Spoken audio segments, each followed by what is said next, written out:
Amis internautes, n'oubliez pas de liker, de vous abonner et de cliquer sur la note de notification pour ne rien rater. Gouvernance du Burkina et ses histoires d'albinos et d'hiver noirs.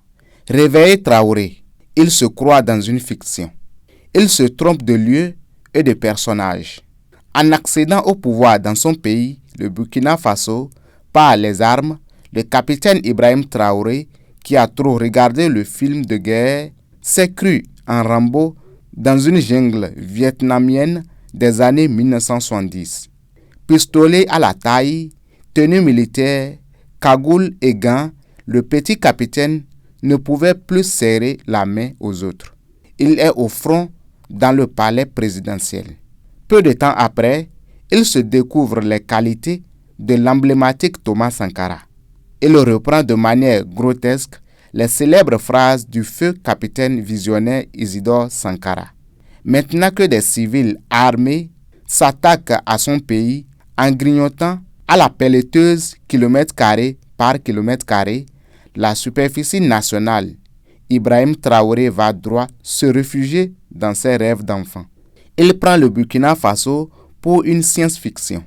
Il sort la fameuse anecdote de l'albinos noir. Maintenant, c'est l'hiver noir en Afrique. C'est lors de la dernière rencontre des dirigeants de l'AES à Bamako que l'amuseur de la galerie, le rigolo en tenue militaire, a lâché cette grosse farce avec le mérite d'avoir fait rire toute l'assistance.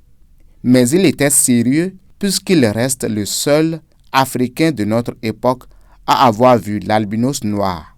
Tout porte à croire aujourd'hui qu'il veut s'offrir le titre du 20e réalisateur de la saison 9 de l'épopée Game of Thrones.